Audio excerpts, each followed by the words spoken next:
our last video we have started the chapter 1, what, how and when. That means in that standard 6 we are going to see the all the activities and all the development and all the social life, the common people life and the kings and their dynasties and their activities about their empire, but from the ancient period. We are going to learn in this standard 6 about the ancient period, how the people live in the ancient period and how they develop themselves and how many kings were there. These all things we are going to learn in this standard 6.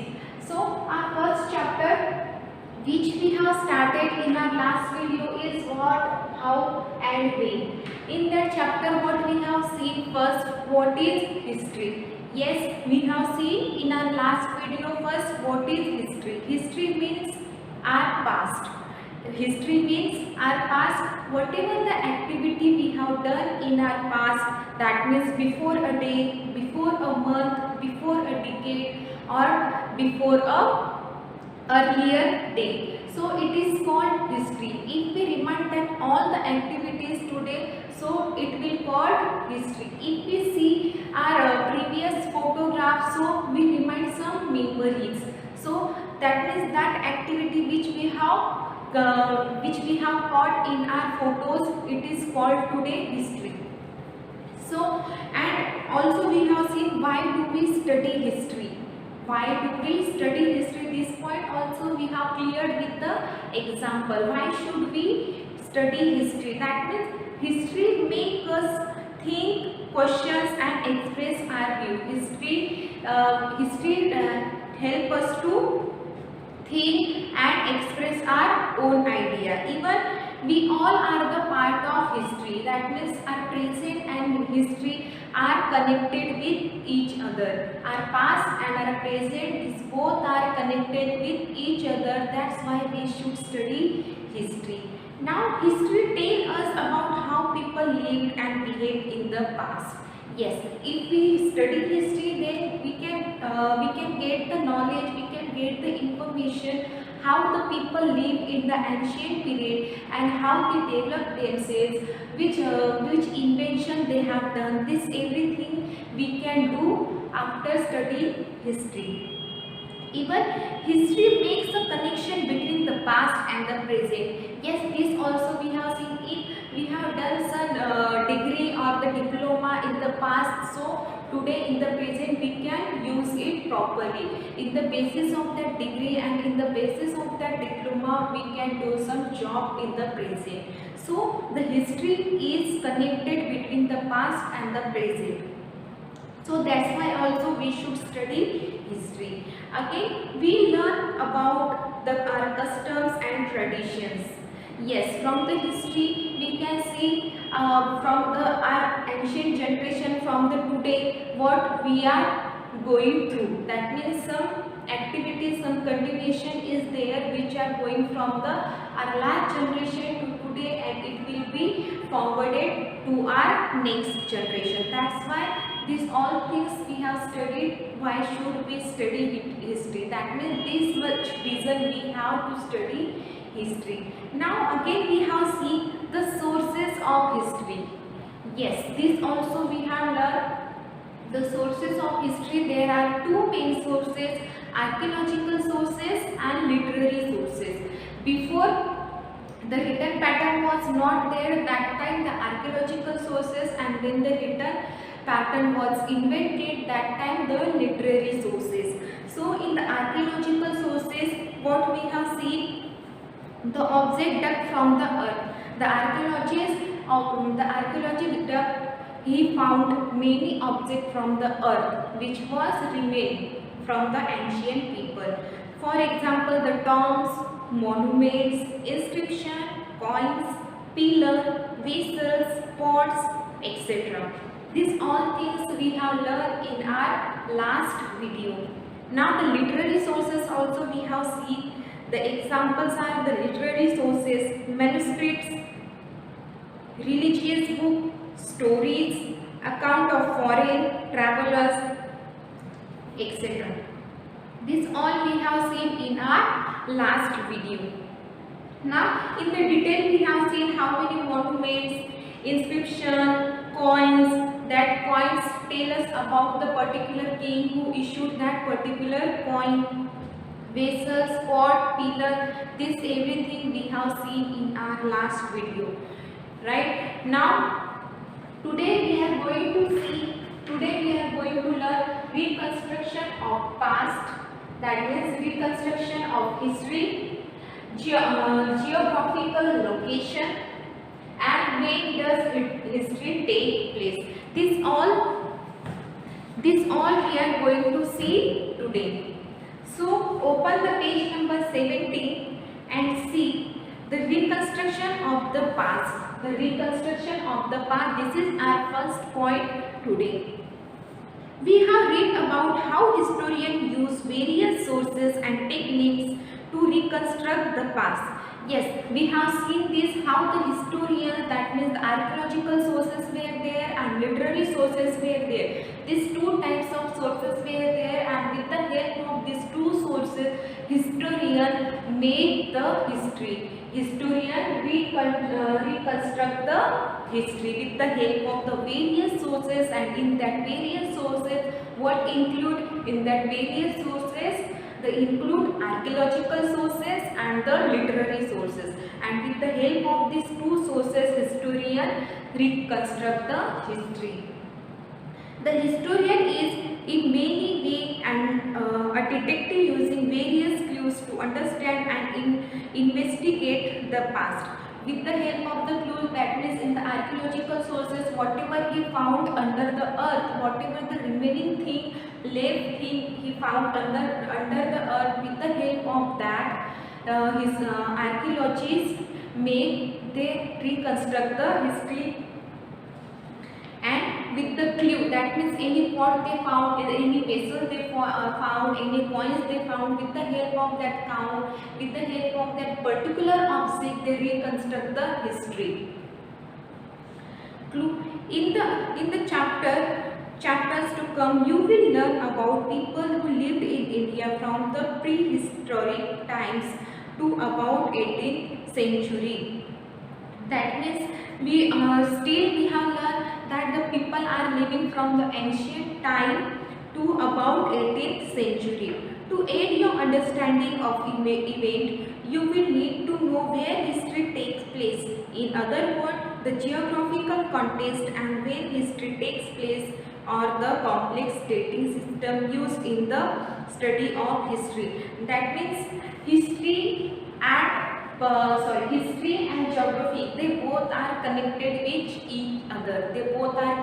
with each other. So reconstruction of the history, in this point we just have to keep in our mind the historian use various sources to reconstruct the history, and these sources that they are the literary sources and the archaeological sources.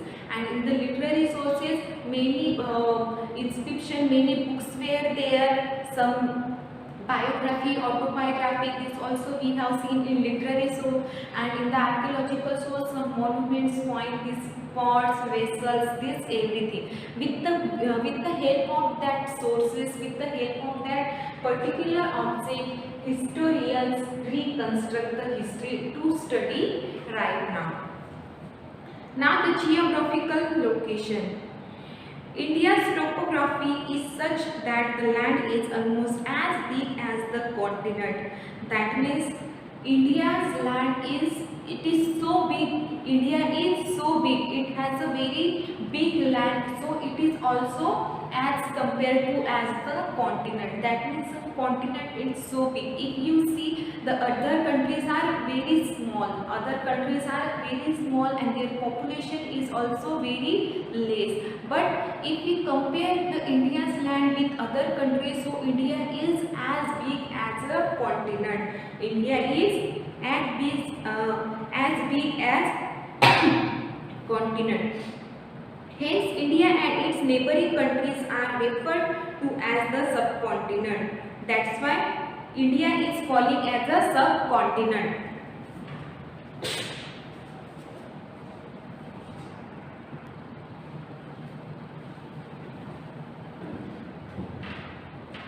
That means the geography and the history, they both are connected with each other very nicely. That means in India's land is that much big, so the other country is calling that India's land is as a continent.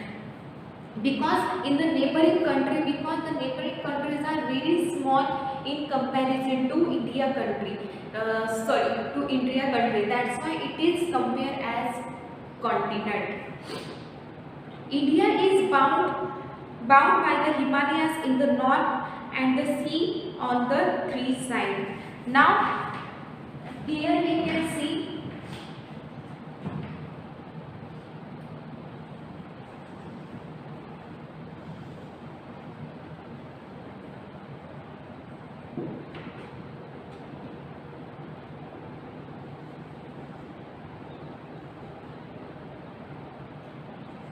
just for the knowledge, I am just drawing this is not particular and no, just I am taking here at this north side.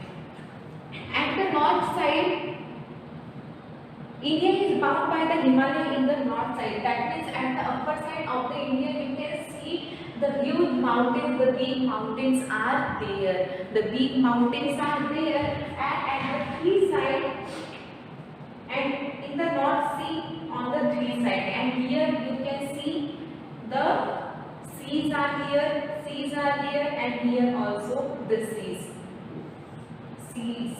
This three side, India has the three sea side and one the mountain side. That means these Himalaya mountains are there at the upper side, and these three side India has a sea.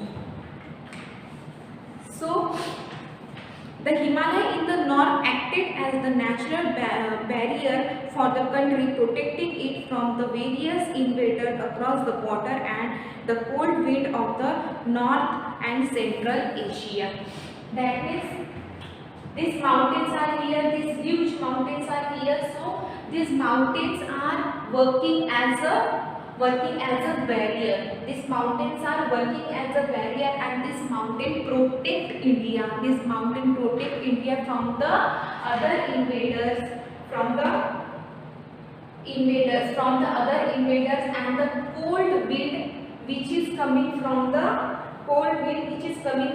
North and Central Asia. That means if you see at this upper side, you feel very cold temperature.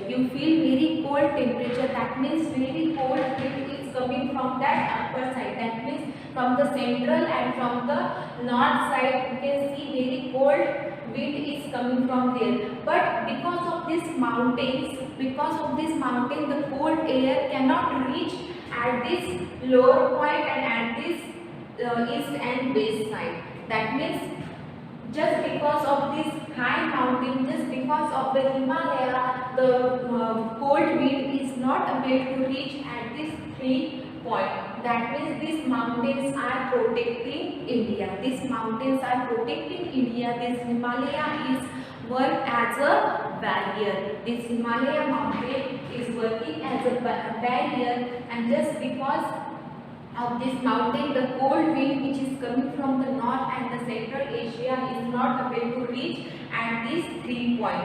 So this wind is just come this side little bit, so you can feel the cold temperature over there. If you go to the Himachal Pradesh, Kashmir, so you can feel very coldness there, because the cold wind is coming from the central Asia. That's why you can see the cold temperature over there. And this mountain is working as a barrier. The Himalaya mountain protecting us from the cold wind which is coming from the north and the central Asia. The mountain passes along the northwest, and the country also acted as a trade route through which many groups such as the Central Asians came to India.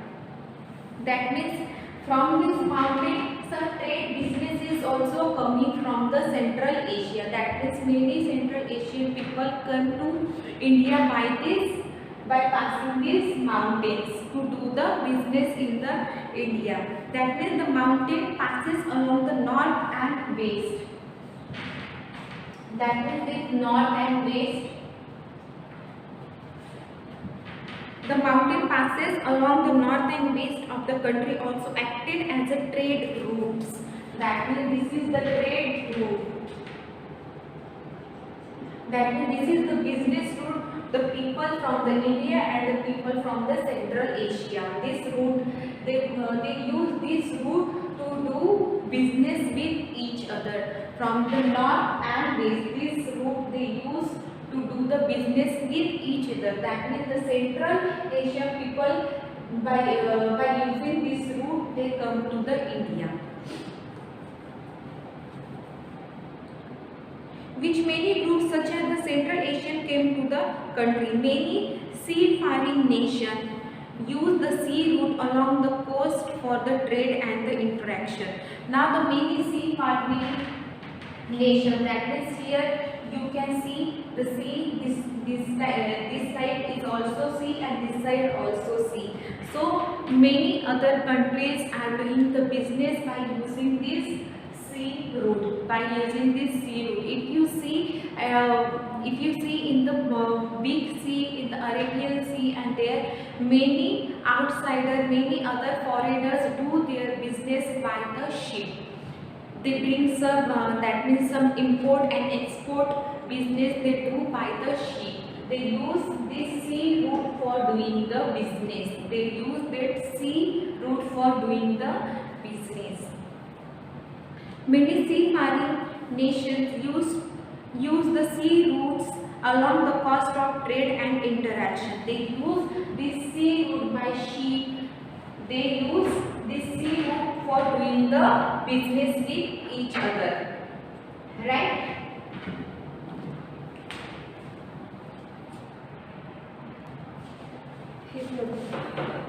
So that means the other nation is using this sea route for dealing with each other, and the Central Asian people are using this north and west route for dealing with each other. So the names that we use for our country today are India and Bharat. The name India is diverged from the Indus river and the flow through the northwestern part of the subcontinent, and it is referred to the Sindhu in Sanskrit. That means where we are living, it is called India. But in the ancient period, India has the various names. In the ancient people, they like to settle at the bank of the river. That means Indus river was there and the Ganga river was there, and the ancient people always like to settle over at the bank of the river. That's why the Indus river that flows through the northwestern part of the subcontinent. That means the Indus river is very important. It was very important for the people. The Iranians and the Greeks who came to India through the northwest around 2500 years ago referred to the river Indus as Hindu. That means when Iranians and the Greek people who came to India, they called the people of India as Indus, as Hindu or Hindu. That means Hindu or Hindu. Why they called them Hindu or Hindu? Because the people were living at the central of the India. The people were living at the central of bank of the river. That's why they were living at the river Indus and Hindu or Hindu. The Greek and the Iranian people, they came to India, they visited India, and they called the people which were living at the bank of the river, they called them Hindu or Hindu, because the people were living at the Indus river. That's why they called them Hindu. The land east of the Indus was called India. Now, in the ancient period, that land was called Indus, but now it is called India. Bharat, as mentioned in the Rig Veda, was used for the people who lived in the northwest and was later used for the whole country. That means Bharat India is also called Bharat, and Bharat was mentioned in the Rig Veda. Now it is also comes in our constitution, India and Bharat. Now the land today we are living, it is called, it has a two name, one India and one Bharat. It has two names. India is a land of river, because India has a lots of so many rivers, and in an ancient period the people likes to settle near the bank of the river. That's why the India has a land of river. People prefer to live near rivers such as the Ganga, Indus or Narmada. In the ancient people, India is calling the land of river. India is calling the bank of the land of river, because in the ancient period so many people like to just settle near the bank of the river. And which river that were? Ganga, Indus and Narmada. As the rivers watering, the fertile plains provided tremendous scope to settle the life, because if the people lives at the bank of the river, so they can do many of the business. They can do many of the business with that water of the river. So they can get the fertile land to do the farming. They can do the sheep fishing. This everything, this other occupation they can do when the people used to live at the bank of the river. The people from the south moved to the north, crossing the Vindhyas and the Satpura mountains, river and the Deccan plateaus. That means the people from the north, they used to come at the south. The people from the north, they used to come at the south for doing the business. And the people from the south, they used to go to the north for doing the another business. That means the people were going here and there for doing the business to settle their life. The Satpura mountains, people from the north moved to the south, and the people from the south moved to the north, crossing Vindhyas and the Satpura mountain river and the Deccan plateau. That means where the people was moving to the north and Vindhyas and the Satpura mountains and the river and the Deccan plateau. As you read along, you will realize the great influence of geography on the history of your country and how it shaped some of the most momentous events in our past. That means the geography and history, they both are very nicely connected with each other. When does history takes place? Now this is our last point. When does history takes place? When historians write about historical event, they often use BC and AD. When the historian, we have seen many historians write the history. Many historians, by using the various sources, they write the history. By writing the history, what they used in their book, they used BC and AD. We'll see what is the meaning of BC and what is the meaning of AD. What do they mean? BC and AD are used to indicate how many years before or after of the birth of Christ. That means BC means, what is the meaning of BC and what is the meaning of AD? This indicate the different period. AC and AD and BC, these two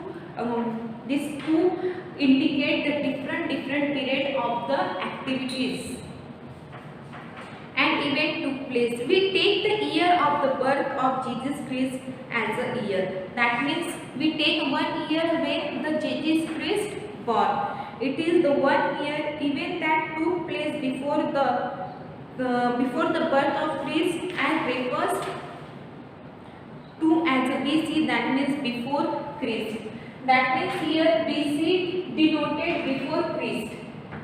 BC denoted before Christ. That means the whatever activity is there, any king or queen has done, and it is the before the birth of the Jesus Christ, it is called BC. That means that occurred before the birth of the Christ. All the event, whatever any king or any kingdom had done before the birth of the Jesus Christ, it is called BC. It is called BC.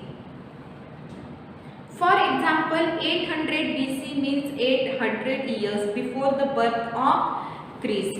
That means if 800 BC means before the birth, 800 years before the birth of Jesus Christ.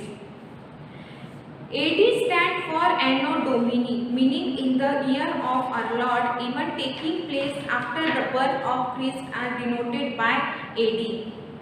That means AD denoted Anno Domini, or in the year of the Lord, meaning all events have occurred after the birth of the Jesus Christ. BC means before the birth and AD means after the birth. BC means before the birth of Jesus Christ and AD meaning is Anno Domini, that means after the birth of Jesus Christ. That means the whatever activity, whatever event where they are written in the books written by the historian before the birth of the Jesus Christ is called AD. In the year event taking place after the birth of Christ are denoted by AD. For example, 1500 years after the birth of Christ is written as AD 1500. That means this AD is denoted after the birth. AD is denoted after the birth. So the 15 years after the birth is called 15 years after Jesus Christ. Till recently, most people use the term BC and AD. That means today also the many historians use for writing the history AD and BC. However, many historians are now using the term BCE and CE. We use BCE or before common era. BCE is the short form, and what is the long form of BCE? BCE means before common era, and CE means common era. Common era is the beginning of a new era starting with the year 1 until the present. That means BCE means before common era and CE means common era for starting the new event. Now here we have completed this chapter. You please note down this all in your notebook.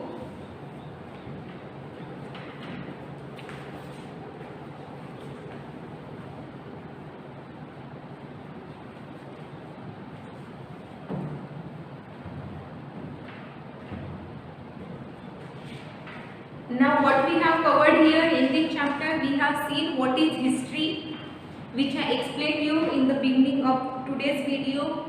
Now why should we study history? This also we have learned. Now the archaeological source, there are two sources of history, archaeological source and the literary source. In detail we have learned about that in our previous video. And today religious literature, secular literature, this also we have seen. The reconstruction of history, how the historian use various sources to reconstruct the history by using the archaeological source and the literary source, and the geographical location. The history and the geography, these both are closely connected with each other. Then when does history take place? That means the event which are before the Jesus Christ is called BC, it is donated BC, and AD donated the event after the birth of Jesus Christ. Here we are completed our chapter. In our next video we will meet with our new chapter, the earliest societies. So till then, bye bye, take care and thank you.